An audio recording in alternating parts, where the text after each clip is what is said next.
Namaste and welcome to our Alpha Mind Powers channel. In this video, I'm going to talk about a subject, a topic, and first I would like to tell you how this topic came about. When I was doing my last live stream program, it was a live chat actually. So one person who joined us brought out a question, and not a question, a topic. That person had written that when we have elderly people at home, how should we treat them? How should we take care of them? Can you make a video about it? This was the request. And this video is going to be about that. Of course, a lot can be said about this topic in relevance to this topic. And then nothing that we say in general can be applied to everybody, because every house has a different atmosphere, different kinds of issues, and the people involved also are totally different in each house. So I am only giving you what I feel at this point of time. You can keep in mind and then apply whatever you can to your people, elderly people, if they are there, your mother, father, grandfather, grandmother, relatives, anybody. Okay, point by point I will tell you. And I have, I'm going to speak about this under two headings. One is elderly people who are healthy, who are able to move around, who are able to take care of themselves. And the second will be those who are not so healthy, who are sick or sometimes even bedridden. So first we talk about those who are healthy.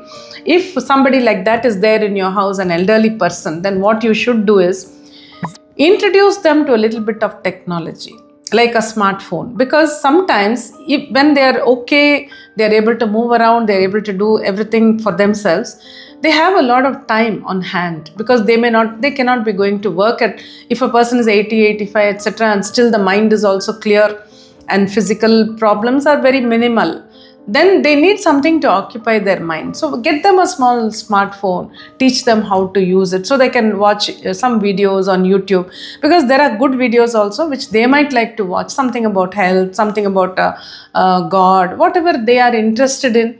So they can spend some time on that, and that keeps their mind also alive. So that is one thing, and it will be very good for them. They can also, you can teach them to use smart TV. So they can watch YouTube on the TV also, if that is more convenient. But somewhere they can connect with social media to some extent. Of course, social media is a vast thing, but we can also choose what we want to watch. And for them, this may be helpful. That is one thing. And second point is get them into a good routine of walking, and if there is a temple nearby, they can visit the temple if they are able to walk on their own and just go there. So many elderly people today are quite healthy because lifestyle is changing. We are seeing that longer lifespan also. So then they need to have a routine which keeps them engaged. So let them go for a walk in the evenings. Maybe they can meet some people there, make friends with them, acquaintances. So that keeps them motivated to do their walking, to look good, to dress well. That is very, very good for them. That is point number 2. And point number 3 is try to keep them a little busy. See, the whole problem becomes enhanced when they don't have anything to do. And that's how it will become, because when a person is 80 years old, what can you expect them to do in the house? Not much. But still, if they are able to, now we are talking about the healthy people. So if they are able to, then they can probably be with your child, look after the child when the child comes back from school. Or if they are fit enough, maybe just 60, 65, they can ride a bike or car. They can take the child to school, bring the child back, some small activities. Or if they can cut some vegetables for you, or do some small things in the house if they are willing. Of course, nothing is to be forced. If the person is willing, then when they get involved in the day-to-day life and day-to-day work, then it keeps them busy also. So if they are busy, then they don't have this yearning that my son did not talk to me, my daughter did not come and see me. All these things will not happen if they have their own routine and they are busy with their own routine. That is point number 3. And point number 4. Whenever you do spend some time with them, which may not be all the 24 hours, because you may be very busy, you may be also working and looking after the house and doing things. So if you decide to go and sit and talk to your mother or father or whoever is there at home, 10 minutes, if that's there in your mind, 10 minutes, 15 minutes, then those 10 minutes, I have heard many people tell me that I try to go and talk to my mother. I want to spend 10 minutes with her. But then when she starts talking about something meaningless, I become impatient. I can't sit there and listen to her. That is the mistake. Because what is meaningless for you may be very important for them. It may be just about what medicine they took that day, or whatever somebody told them something, or whatever. It is very important that the 10 or 15 minutes that you spend with them, you talk with affection, or normally at least. And more than talking, you listen to them. That is what they really need. They need people to listen to them. So talk with love or affection, or just sit and listen to them and understand what they're trying to tell you. That will make a huge difference. So that is very important. That is the fourth one. And the fifth point is, whatever are the current issues in the family, if the person is healthy and if the person's mind is also active and clear, then discuss those issues with them. It's not that they are going to take a decision and then you have to implement it. It shouldn't be like that.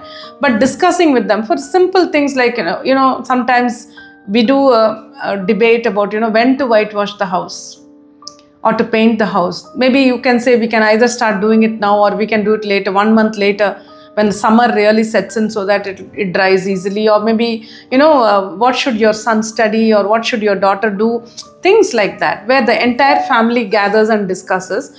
Try to take those subjects to them also and simply discuss with them. See, we were talking about all this today. Let them give their inputs. Maybe you are not going to go exactly by what they say. Your decision may not be the same as what they want. But that doesn't matter. Just discuss with them and say, okay, I'll think about this. So when you involve them like that in whatever is the current issues in your family, they feel more needed. They feel they are not useless. They are still useful, and they feel happy about their life. So that is very important. Keep that in mind. Now we come to people who are not well.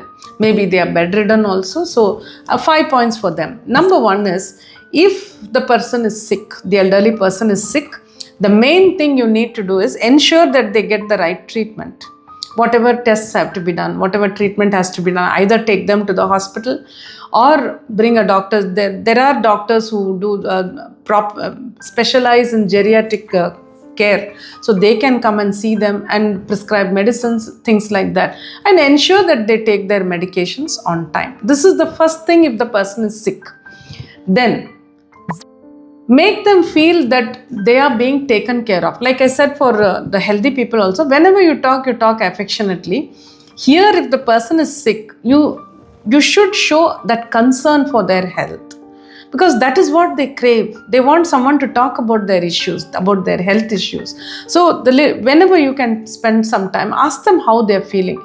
It may be the same thing that they're saying. It may be getting repeated also. What they said yesterday, they might say today also. It doesn't matter. Just listen to them and say, oh, okay, then what do you want to do for this? Do you want some other medicine, or do you want to do this? Just talk to them nicely. They feel very, very good. And next point is, if the person is very much bedridden, unable to take care of themselves, and you find it difficult to take care of them, this happens when they are like 80, 85, 90, sometimes even 95. Then what happens? See, the son and daughter also will be above 60, 65, 70 easily.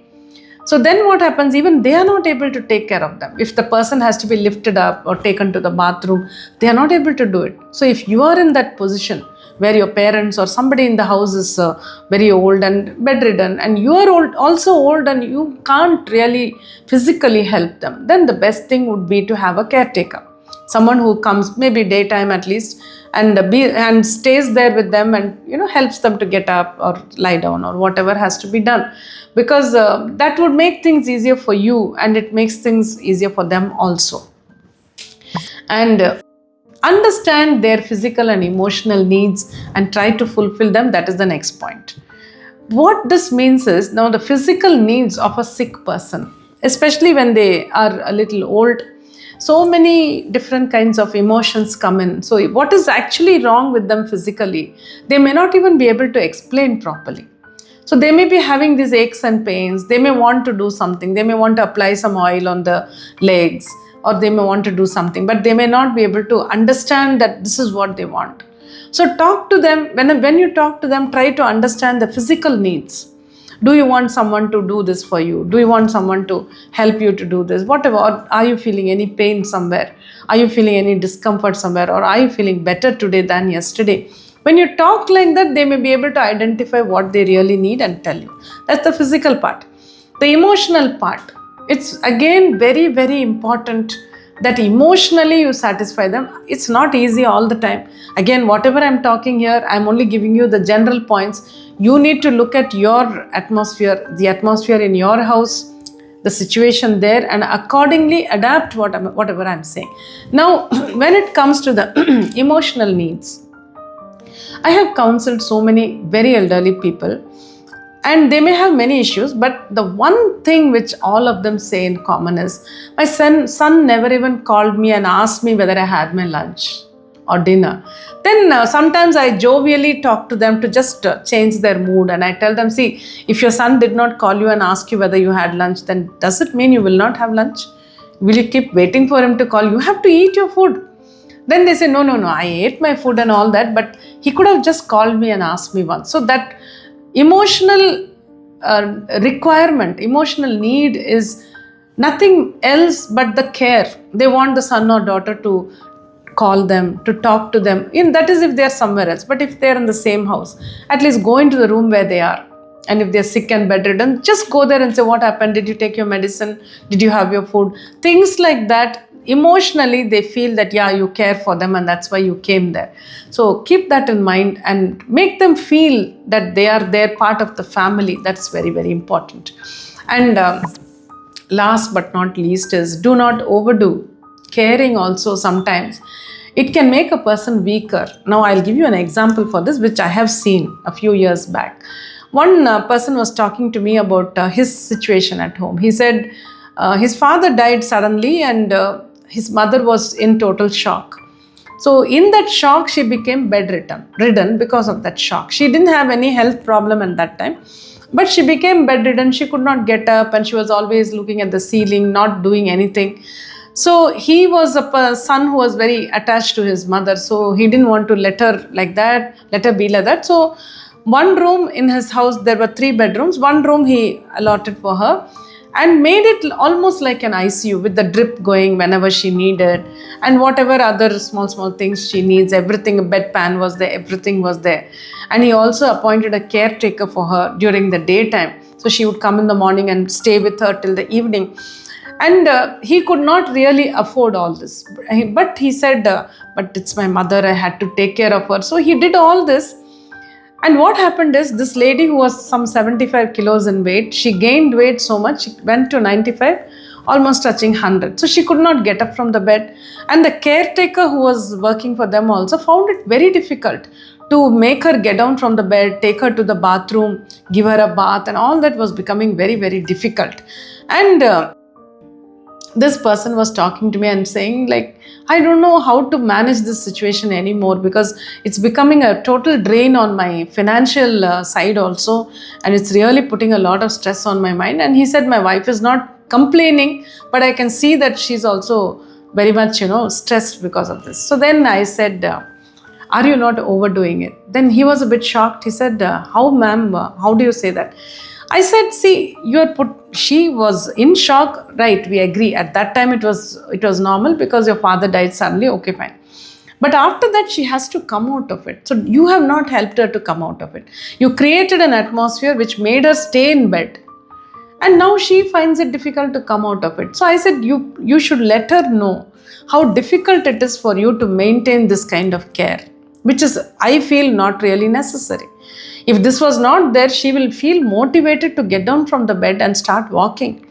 And another thing is, he has a child comes back from school at 3 o'clock. And this lady is not even able to take care of the child. It's the caretaker who's there who opens the door, brings the child in. And she has to be paid extra money for feeding the child and all that. So I said, keep telling your mother about this. Tell her that if this expense was not there, I would have found it even easier to run the family, but what to do, all this has to be done. So like that, if you just keep mentioning, then she'll understand that if she becomes a little bit more active, then your life will become better. So he started doing this, talking to her and explaining that, see, this expense is becoming difficult to manage and it will be so nice if she can move around and all that.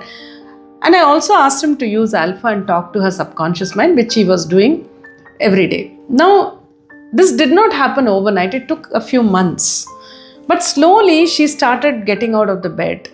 And at a point, they stopped the caretaker, so that expense also was not there. And slowly she started moving around and opening the door when the child comes back from school, because both the parents, both the person I'm mentioning and his wife, both were working. And then there came a time when she was able to really move around easily. And today the situation is that she even goes to her relatives' house. She visits people today. So now he is so happy. He says, what a big relief for me. So there are times when too much of care can also create that mental block in their mind and not let them come out of it at all. So make sure you don't do that. Of course, I am saying this in a general manner. You have to see the situation at home.